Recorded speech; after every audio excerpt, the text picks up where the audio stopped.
السلام علیکم ورحمۃ اللہ وبرکاتہ۔ سکشمتا پریکشا دینے والے اساتذہ اکرام اور میٹرک کے اسٹوڈنٹس، آج ہم بات کرنے والے ہیں حسن نعیم کی غزل کے بارے میں۔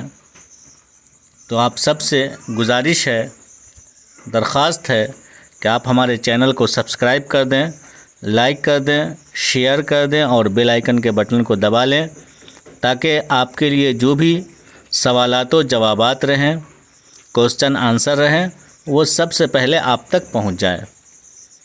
تو حسن نعیم کی 2 غزلیں ہیں۔ پہلی غزل 5 اشعار پر مشتمل ہے۔ اس غزل میں مایوسی اور محرومی کے احساس کی جھلک ملتی ہے۔ مثلا دوسرے شعر میں شاعر یہ کہتا ہے کہ سینکڑوں برس کے بعد بھی میرا دیوانہ پن دل والوں کو یاد آتا رہے گا، لیکن میری نیک نامیاں مٹ جائیں گی، یعنی ان کے جو اچھے کام ہیں، نیک کام ہیں، نیک نام ہے، یہ مٹ جائیں گے، ختم ہو جائیں گے اور بدنامیاں موجود رہیں گی۔ یعنی میری شہرت کی وجہ میری اچھائی نہیں بلکہ کیا رہے گی؟ برائی ہی رہے گی۔ لوگ کیا کریں گے؟ اچھائی کو بھول جائیں گے اور برائی کو یاد رکھیں گے اور برائی سے ذکر کیا کریں گے، یاد کیا کریں۔ اس طرح شعر میں مایوسی کے احساس کی جھلک ملتی ہے۔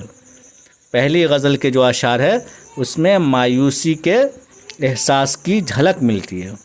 دوسری غزل 7 اشعار پر مشتمل ہے۔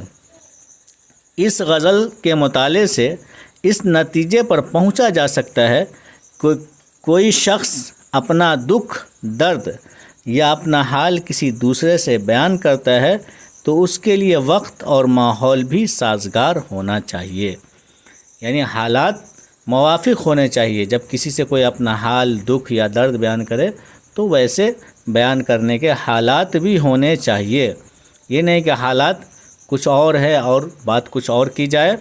دوسری اہم بات یہ ہے کہ کسی کے دکھ درد کا احساس صحیح طور پر اسی کو ہو سکتا ہے جو خود بھی اسی دکھ درد سے گزرا ہو۔ چنانچہ مقطع میں شاعر کہتا ہے کہ دیوانہ پن کے زمانے کی کہانی کس سے کہیں؟ البتہ اس دنیا میں اگر کوئی ہمارے جیسا ہی غم کا مارا اور غم کا سمجھنے والا ہو تو کہہ سکتے ہیں۔ ان کے غزل کے اشعار ملاحظہ ہو، فسانہ غم کا کوئی غم گسار ہو تو کہیں، فسانہ غم کا کوئی غم گسار ہو تو کہیں، کہانی دل کی کوئی دل فگار ہو تو کہیں، وہاں یقین کے خود ہی کہیں گے حرف جنوں، وہاں یقین کے خود ہی کہیں گے حرف جنوں، یہاں یہ فکر فضا سازگار ہو تو کہیں، جنوں کی کون سی منزل میں مل رہا ہے سکون، جنوں کی کون سی منزل میں مل رہا ہے سکون، ہماری طرح کوئی بے قرار ہو تو کہیں، کہیں فسانہ ہجراں بربط ذکر وفا، کہیں فسانہ ہجراں بربط ذکر وفا، کسی کا اب نہ تمہیں انتظار ہو تو کہیں، اسی میں چھیڑا نہ ہم نے فسانہ شب غم، اسی میں چھیڑا نہ ہم نے فسانہ شب غم، کہ ان کی شام بھی کچھ سوگوار ہو تو کہے، وہ مسکرائے کہ برہم ہوئے گزارش پر، وہ مسکرائے کہ برہم ہوئے گزارش پر، جو اپنی آنکھوں پہ کچھ اعتبار ہو تو کہے، کہانی دور جنوں کی کہیں تو کس سے نعیم، کہانی دور جنوں کی کہیں تو کس سے نعیم، جہاں میں ہم سا کوئی غم شیار ہو تو کہیں۔ یہ حسن نعیم کے دوسرے غزل کے اشعار ہیں، اور پہلی غزل کے کچھ اشعار ملاحظہ کریں۔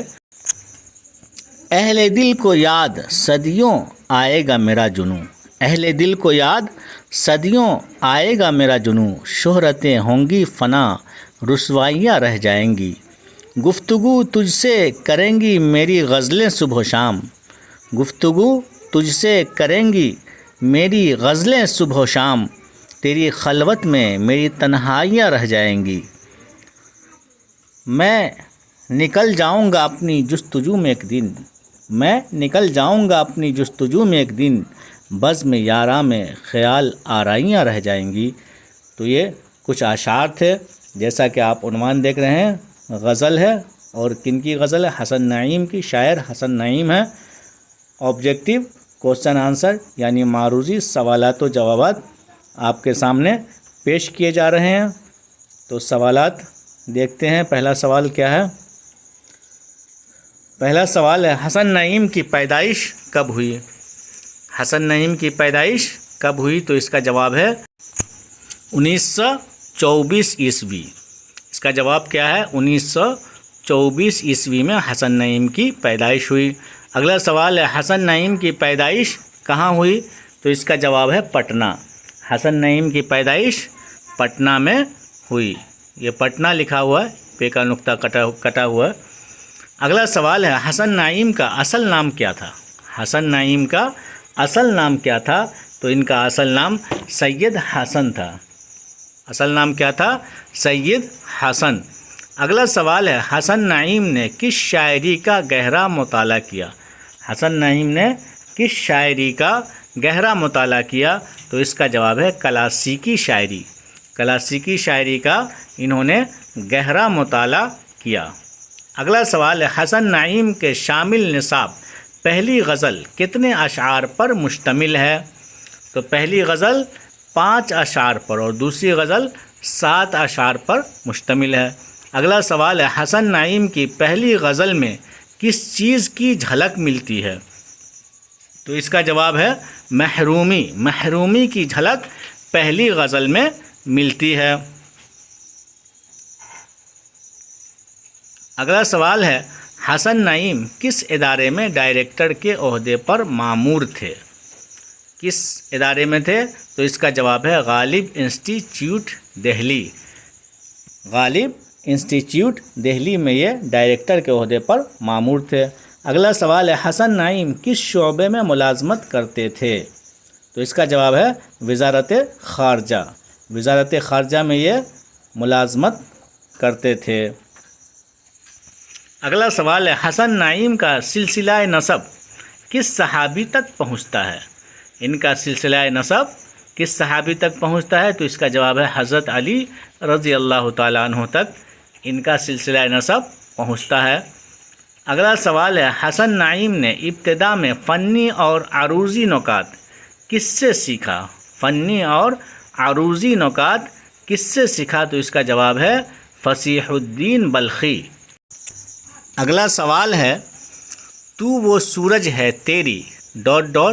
رہ جائیں گی درست لفظ سے مصرعے کو مکمل کریں۔ تو اس کا جواب ہے پرچھائیاں۔ اس کا جواب کیا ہے؟ پرچھائیاں۔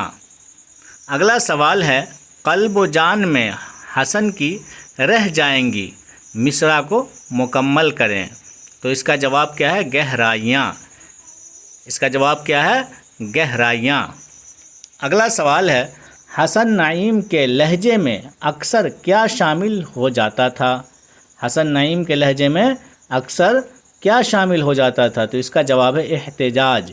احتجاج ان کے لہجے میں شامل ہو جاتا تھا۔ اگلا سوال ہے حسن نعیم کی وفات کب ہوئی؟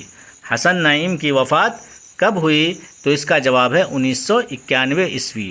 1991 عیسوی میں حسن نعیم کی وفات ہوئی۔ تو اساتذہ کرام اور اسٹوڈنٹس، امید ہے کہ آپ کو ہماری یہ ویڈیو پسند آئی ہوگی۔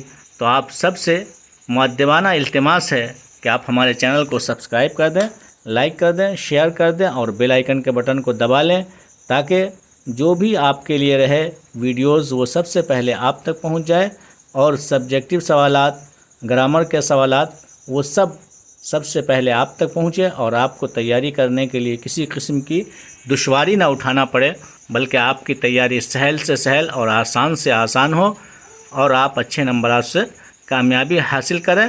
اللہ حافظ۔